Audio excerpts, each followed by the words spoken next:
May 1945. The Netherlands. Liberation parades flood the streets. Dutch children wave at passing soldiers. Newsreel cameras roll. Radio broadcasts crackle across the Atlantic. Allied forces free Holland. Montgomery's 21st Army Group completes liberation. British and American troops push into the heart of Europe. The world hears the headlines. The names that echo loudest are Eisenhower, Montgomery, Patton. But on the cobblestones of Apeldoorn and Groningen, on the dikes of Walcheren and the frozen roads outside Arnhem, the boots that marched were not British. They were not American. They were Canadian. Over 1 million Canadians served in the Second World War. Their blood soaked the beaches of Normandy, the mud of the Scheldt, the rubble of Ortona. They carried some of the most grueling campaigns of the Western Front. Yet somehow, in the decades that followed, the world forgot whose hands turned the tide. This is the story of how it happened, and why it was allowed to fade. To understand how Canada's war contribution faded from public memory, you must first understand who held the microphone. The Second World War was not only fought with tanks and artillery, it was fought with headlines, with radio frequencies, with film reels approved in London and printed in New York. And from the very beginning, the machinery of that information war was controlled by two powers, Britain and the United States. The Allied command structure made this almost inevitable. Canadian forces overseas fell under British operational command for most of the war. The 1st Canadian Army, though led by Canadians, served within Montgomery's 21st Army Group. Orders flowed from London. Communiques followed the same route. When victories were announced, they carried British framing. Regiments were named. Armies were referenced.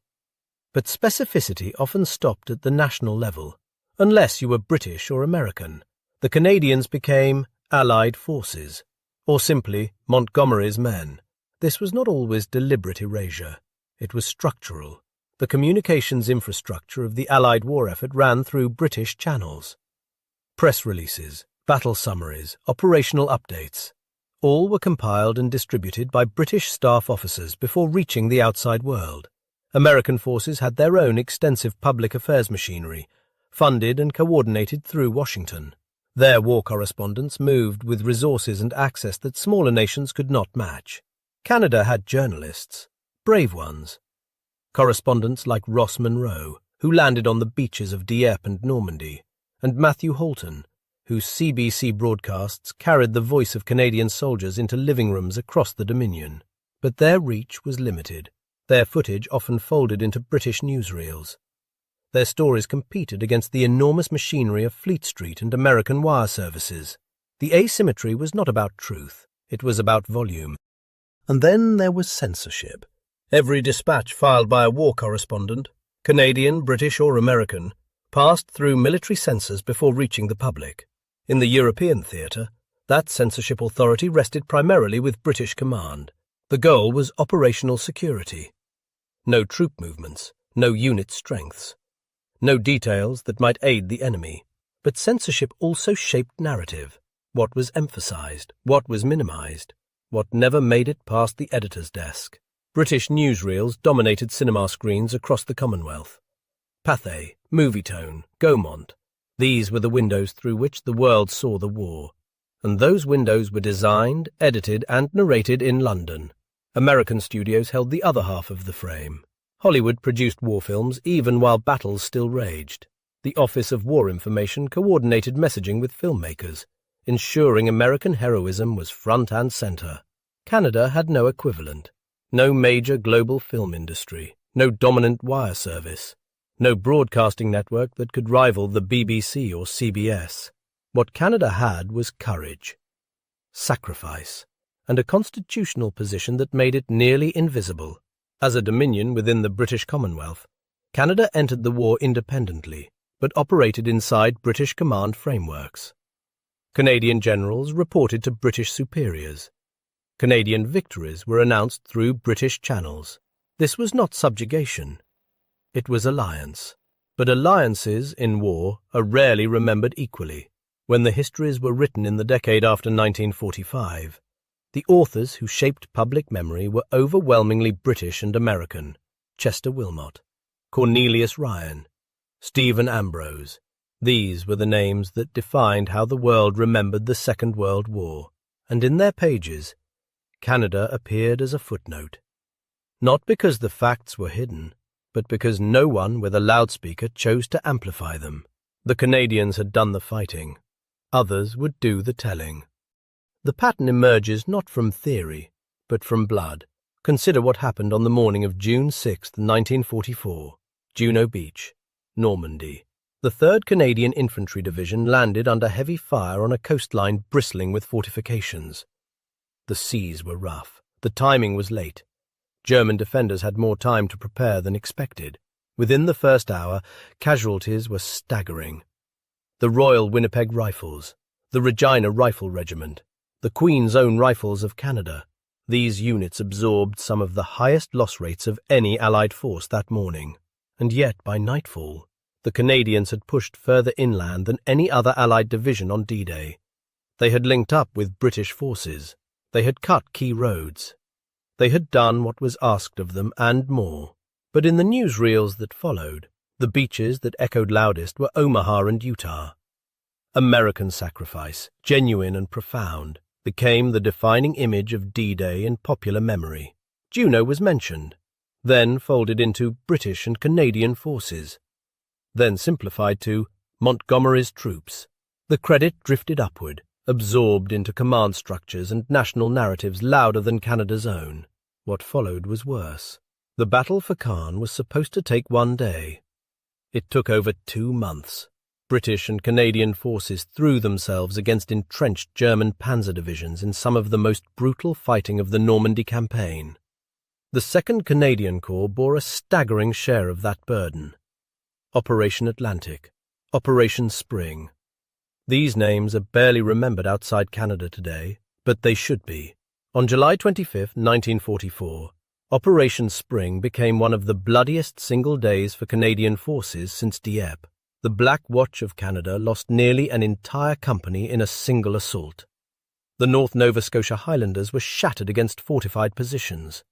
More than 1,500 Canadians fell in a single day. And in the Allied press, the focus remained on the American breakout at Operation Cobra, happening simultaneously to the west. The Canadians were holding the hinge, fixing German armour in place, bleeding so that others could advance. But hinges don't make headlines. Montgomery's dispatches emphasized his overall command. American correspondents focused on Patton's dramatic sweep through France. The British press covered British regiments. The Canadian role, central to the entire strategic design, was acknowledged in staff reports and then quietly forgotten in public memory. The pattern was forming, and it would repeat again and again wherever Canadians fought hardest. Ortona, Italy, December 1943. 6 months before Normandy, the 1st Canadian Infantry Division was already learning what it meant to carry the weight. The Italian campaign was Britain's strategic priority, Churchill's soft underbelly of Europe. The Canadians were there from Sicily onward, fighting through mountains and mud, village by village. But it was Ortona where the cost became undeniable. The ancient town on the Adriatic coast became a fortress. German paratroopers fortified every building, every alley, every stairwell. The loyal Edmonton Regiment and the Seaforth Highlanders of Canada fought house to house, room to room. They called it mouse-holing, blasting through interior walls to avoid the kill zones of open streets. The Germans called it a miniature Stalingrad. The battle lasted 8 days. More than 2,300 Canadians were killed or wounded in the town and its approaches. The victory opened the road north, but the headlines that reached London and New York framed it within the broader 8th Army narrative, under British command. Canada had bled for a victory that the world would remember as British. The Scheldt, October to November 1944. This was the campaign that should have made Canada's contribution undeniable. After the Normandy breakout, the Allies raced across France and Belgium. By September, they had captured Antwerp, the largest port in Europe, intact. But there was a problem. Antwerp was useless without access to the sea, and the only route, the Scheldt estuary, was held by over 80,000 German troops dug into flooded polders, fortified islands and concrete bunkers. The 1st Canadian Army was given the task. For 5 brutal weeks, Canadians fought through waist-deep water under constant artillery fire against an enemy determined to hold. The Battle of the Breskin's Pocket, the assault on Walcheren Island. Names etched into regimental histories, but absent from most popular accounts of the war. By November 8th, the estuary was clear. Allied supply lines were saved. The advance into Germany could continue. The cost? Nearly 13,000 Canadian casualties. And the credit? Montgomery praised the operation. Eisenhower acknowledged its importance. But the press had already moved on, focused on Operation Market Garden, on the Rhine, on the final push. The Scheldt became a footnote. The Netherlands, April to May 1945. When liberation finally came to the Dutch people, it came wearing Canadian uniforms. The 1st Canadian Army swept through the northern provinces. Groningen, Apeldoorn, Arnhem. Town after town opened its doors to soldiers who had crossed an ocean to set them free. In the Netherlands, they have never forgotten. Every May 5th, Canadians are honoured as liberators. But in the broader Allied narrative, in films, in textbooks, in popular memory, the liberation of Western Europe remained an American and British story. The Canadians had carried the weight, and the world had looked the other way. The numbers do not lie. By the end of the Second World War, more than 45,000 Canadians had given their lives. Another 55,000 were wounded. From a nation of just 11 million people, over 1 million served in uniform. Per capita, Canada's sacrifice rivaled that of any Western Allied nation. Yet when the histories were written, when the documentaries were filmed, when the monuments were dedicated, the Canadian story shrank. Consider the contrast. At Juno Beach, Canadian casualties on D-Day exceeded those at any British beach. Only Omaha, where American forces faced a bloodbath, saw higher losses. Yet in popular memory, D-Day became an American and British story. Juno faded to a footnote.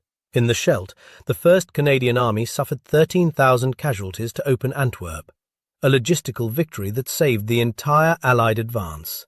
The operation received a fraction of the press coverage given to Market Garden, a British-led failure. At Ortona, Canadians fought one of the most intense urban battles of the entire war. The Germans respected them enough to compare it to Stalingrad.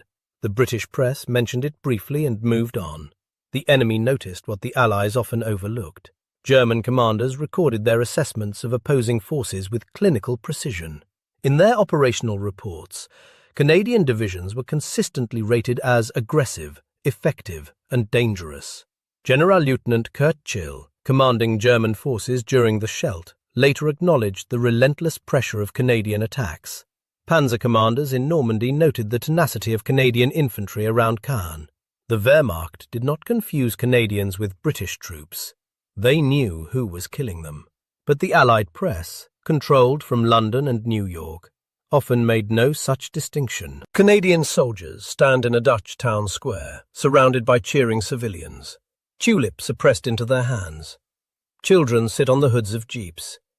The relief on every face is unmistakable. This is liberation. But when newsreel narrators voiced over similar footage, the words that reached audiences in London and New York told a simpler story. Allied forces complete the liberation of Western Europe. Allied forces. Montgomery's army. The 21st Army Group. Technically accurate, emotionally hollow. The pattern was never a conspiracy. It was something quieter and more permanent. It was infrastructure. It was habit. It was the natural gravity of power. Britain had the BBC. America had Hollywood. Canada had neither. British generals wrote memoirs that emphasized British leadership. American generals did the same. Montgomery's post-war accounts positioned him at the center of every victory.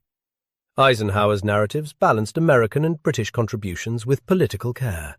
Canada's generals, men like Guy Simons, one of the finest corps commanders of the war, wrote little for public audiences. Their voices did not echo in bookstores or cinemas. The men who shaped global memory were not liars. They simply told the story from where they stood, and where they stood was not Juno Beach, not the Scheldt, not the frozen rubble of Ortona. Official war histories were published. Canada produced its own, meticulous and accurate, but these volumes gathered dust in military libraries. They did not compete with the paperback narratives filling train stations and airport shelves. The result was a slow fade. Not erasure, but displacement. A world that remembered D-Day as American, the Italian campaign as British, the liberation of Europe as an Anglo-American triumph. Canada's contribution did not disappear. It was simply never given the microphone. The soldiers came home. They returned to farms in Saskatchewan, to factories in Hamilton, to fishing villages in Nova Scotia. They took off their uniforms, quietly folded their medals into drawers, and resumed lives interrupted by 6 years of war. There were no ticker-tape parades through Manhattan, no grand victory columns through London. Canada celebrated, but modestly, in its own way. And then the forgetting began. In British schools, the war was taught as a story of the Blitz, Dunkirk, El Alamein, and D-Day. Canadian contributions appeared occasionally, briefly, before the narrative moved on. In American classrooms, the arc was simpler still. Pearl Harbor, Normandy, the liberation of Paris, victory in Europe. The faces were American. The flags were American. The glory was American. Canadian textbooks told a fuller story, but even there the national narrative struggled to compete with the flood of imported films, books, and television programs that shaped how young people understood the war. Hollywood made Saving Private Ryan, The Longest Day, Band of Brothers. Canada's war films were few, underfunded, and rarely seen beyond its borders. The veterans noticed. Men who had stormed Juno, cleared the Scheldt, and liberated Holland, watched as their sacrifices were absorbed into other nations' legends. They did not complain loudly. That was not their way. But they remembered. Decades passed. The veterans aged. Their numbers thinned. And with every passing year, the living memory of what they had done faded further from public consciousness. In the Netherlands, the memory endured. Dutch families still tend Canadian graves. Every May, liberation ceremonies draw thousands. The bond between Canada and Holland remains unbroken, but elsewhere the drift continued. Ask a student in London or Los Angeles who liberated the Netherlands, and the answer is uncertain. Ask who landed at Normandy, and the response is reflexive. Americans and British. Ask about the Scheldt, and the silence is complete. This is not hostility. It is not conspiracy. It is simply what happens when stories are told by those with the loudest voices. Canada's voice was never loud. Its generals did not seek celebrity. Its government did not build cultural machines to project national glory. Its soldiers returned home and got on with living. The humility was honourable, but it had a cost. Generations grew up without knowing that Canadians had carried some of the heaviest burdens of the Western Front, without knowing that their great-grandfathers had fought through battles every bit as brutal as those celebrated in American and British cinema. The war was won. The memory was lost, and somewhere in the quiet of regimental halls and legion branches, old men with fading ribbons wondered if anyone would remember. This is not a story about grievance. The Canadians who served in the Second World War did not fight for headlines. They fought because it was necessary, because their country asked, because the cause was just. They fought beside British and American soldiers, allies in a shared struggle against tyranny. The victories they won were coalition victories. No single nation liberated Europe alone. But memory is not the same as history. History is what happened. Memory is what we choose to tell.